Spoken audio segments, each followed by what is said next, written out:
So today I wanted to talk about memory and specifically using it wisely, because if we're really gonna be honest here, I think we all have been guilty of using our memory only to think back on things that upset us and that annoy us and that frustrate us and that we feel bad about, that either occurred to us or that we may have done to others, etc.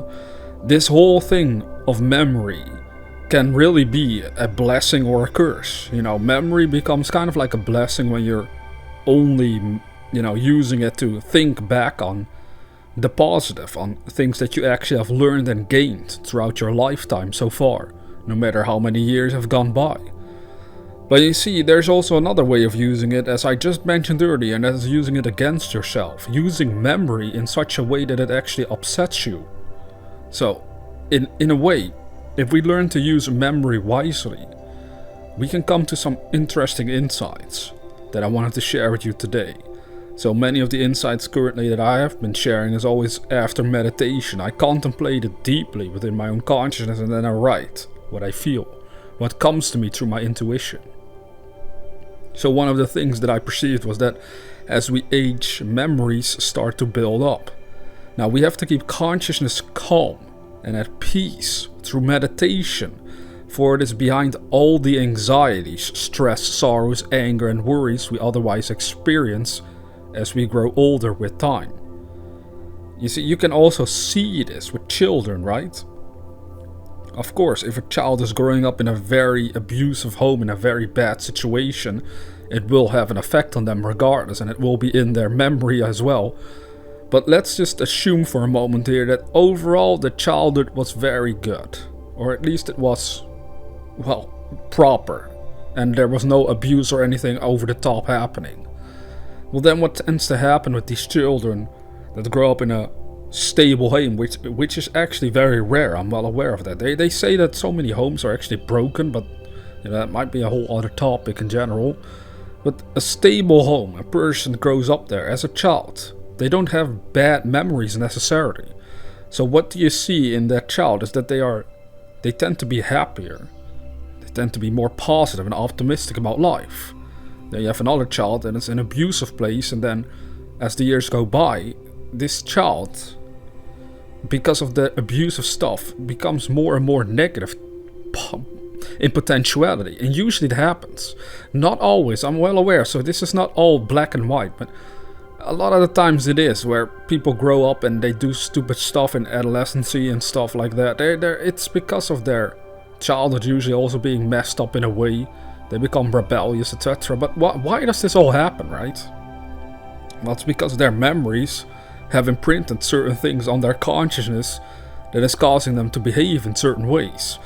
And now as we age, as I said, as we grow older, more and more memories as adults start to pile up inside of our consciousness, and that is what's behind those burnouts and stress that older people always experience all over the world. Everywhere you look, you see people stressing out over things all the time, and they're not aware it's their memory.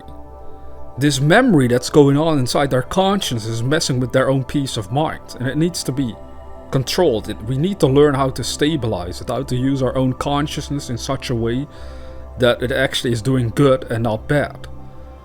Because at its essence, all is of God. Every created thing by humans that I am using and enjoying, though made by humans, their inspiration in life comes from God. So even that is from God. The objects and activities I enjoy exist because of God.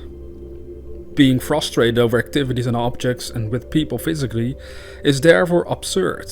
Now I know it's tempting to do it, and I've done it, and I'm sure you have been there, and perhaps it still happens to all of us to a certain extent. But we have to understand it all exists, even those other people that we might be upset with, because of God.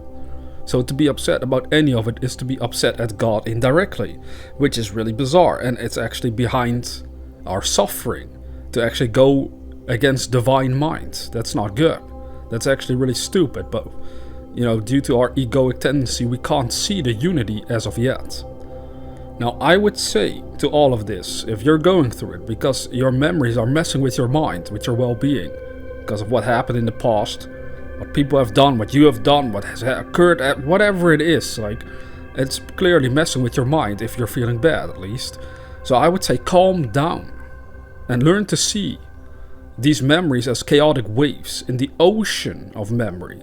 So you have to calm down the chaotic waves of memory so they become still and calm waters. Be childlike in that regard, for less negative memories means more optimism for the soul. You see, less negative memories means more optimism for the soul. So when we say being childlike, it doesn't mean that you suddenly act like a little child all over again, even though you're an adult. But what it does mean is to kind of perceive that all these memories throughout your life so far, if they are mostly negative, you have to calm them down, man. If you don't learn to calm them down, they're gonna keep messing with you until the grave. So what are we actually saying here? To let go of the past, especially of everything that was negative, for your memory otherwise keeps reinfecting you with bad states of consciousness. It drags you down. So when a negative memory arises, we have to see it as being a wave that occurs within consciousness, and we should neutralize that wave through meditation by becoming completely still within ourselves. After enough practice, you can do this without even having to sit down and close your eyes. You will notice by doing it the negative memory rapidly fades out again and becomes non-existent. It to me has been very useful to consider these memories as a wave inside consciousness, making you go up and down between good and bad feelings. And if that particular memory wave is stabilized, you remain calm and are pushed aside all over the place. With each passing day, I notice in consciousness things seem to become like a waveform. So I approach memory from that angle, and it does work very effectively. When a memory comes, whether good or bad, to consider them like a wave disrupting the peace of consciousness, I can neutralize that wave quickly and make it dissipate. This to me seems to be one tactic of mastering consciousness altogether, for in many cases humanity seems to go all over the place, and in extreme cases these memory waves cause anxiety, extreme depressive episodes and other demoralizing things. Now this is the way to bliss. As I said earlier, as we age, memory starts to pile up. That is why a child is more playful and happy than an adult. Their minds usually are filled with memories, both good and bad, but they must learn to meditate to neutralize their own memories, or else burnout and stress arises, which we see so often in adults. You know, be really honest about this. I mean, I'm being honest here for myself, that yes, I've messed up, I've done bad things have occurred to me as well, and all these things, if I think about them, they can drag me down. If you don't watch out, it happens to you as well. I see it happen to other people all the time. They don't like to admit it though. They feel very, how do you say this? They feel very in their right to keep complaining and bitching about stuff that has happened to them or that they have done in the past, where they're like, I need to be punished for this, or they say this person needs to be punished, and this goes on for months, weeks, years. It can go on for an entire life for some people until their grave. And it's like, have you never learned to actually control your consciousness at all? What's the physical world? What's the world around you in control until your grave? Because afterwards, if that is your habitual way of living, then you will never reach the state of bliss that I'm talking about, and that the ancient sages have talked about. This God bliss, it lies beyond the egoic tendencies after all, and using your memory in this negative way is one of those egoic tendencies that we need to overcome. So we reach a place that we must say, whatever happened in our past, it is what it is. If people would neutralize the memories by turning that ocean of consciousness into still waters of peace, they would not be moved by it, so they become a good test. Breakups, the death of family members, failures, disappointments of any kind, in all of it we should ask ourselves, can I neutralize the memory of them? Can I neutralize that negative charge that they bring into my awareness? If so, I remain at peace. If not, well, I start crying, sobbing, and go nuts. I start complaining, I feel demoralized, all kinds of stuff. You know exactly what I'm talking about here. When memories are taken over your mind, especially if they're bad, you know exactly what is happening to you inside of yourself.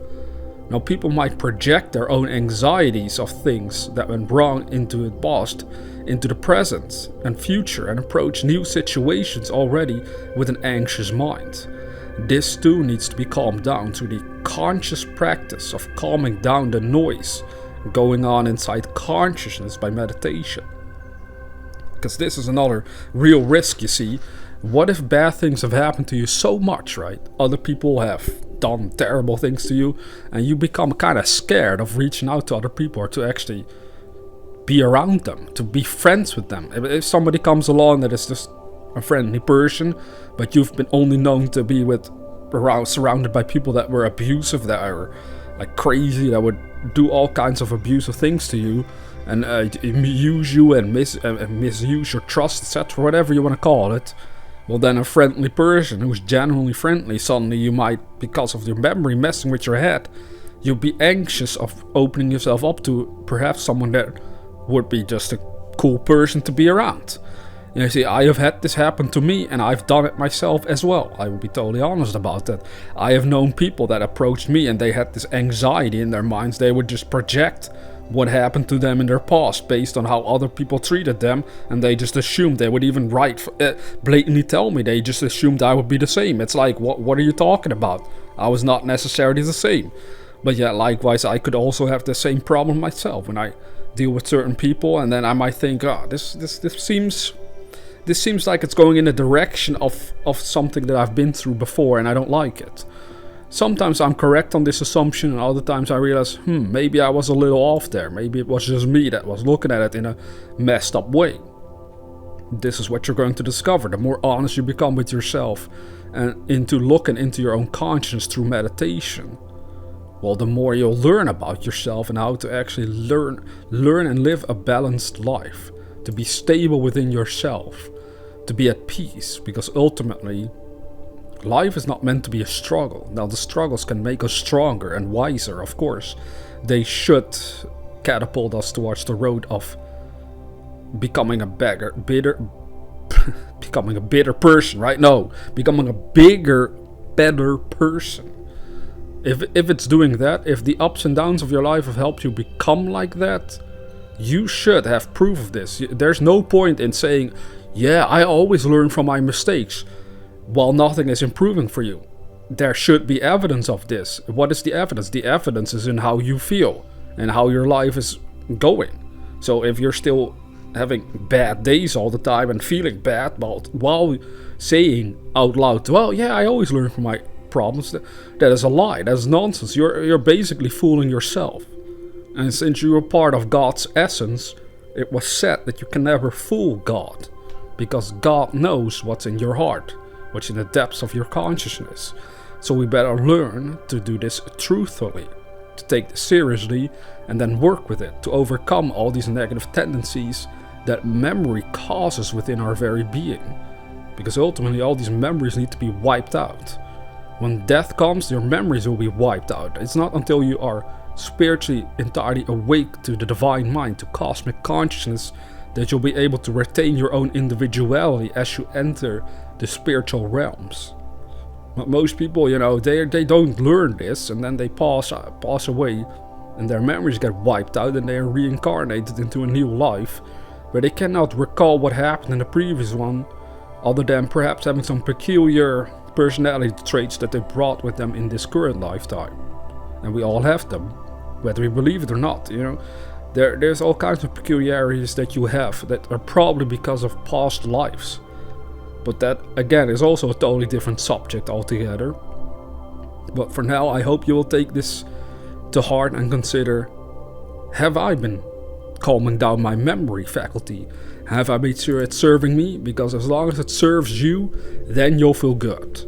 And every time you feel negative memory rise up within yourself, know that to be like a wave that's disturbing your otherwise peaceful consciousness. See it as a wave that you just simply need to calm down again. And you don't have to put in any force to calm down this bad memory. You see, we try to run away from it. Usually people do through drugs, alcohol, etc. All kinds of activities that they can indulge in order to try and escape their own memories. Well, the real trick to it all is to be able to meditate the memory back into a peaceful state. So instead of going crazy over what happened or what you remembered, etc., learn to neutralize it by becoming still. This takes practice, I know. But the more you practice it, the easier it becomes, and then you'll discover it's true. That these memories no longer have to drag you all over the place. And that is really part of the process of letting go of the past, as you may have heard so many times throughout your life in general. People don't tend to go that deeply into it. They just say, oh, let it go. Well, there are tricks to letting it go more easily by, I would say, looking at it the way as I described it in this video, and there's probably other ways to look at it as well. But the goal being to neutralize all the negative effects that these memories have on us, so that stress and a potential burnout don't grow on us as we age, physically speaking, because that is usually the issue for adults. Now, that's all I had to share with you for now about the memory faculty and consciousness, so I hope it is of some use to you. And with that being said, dear viewer, never forget that we are the dreamers.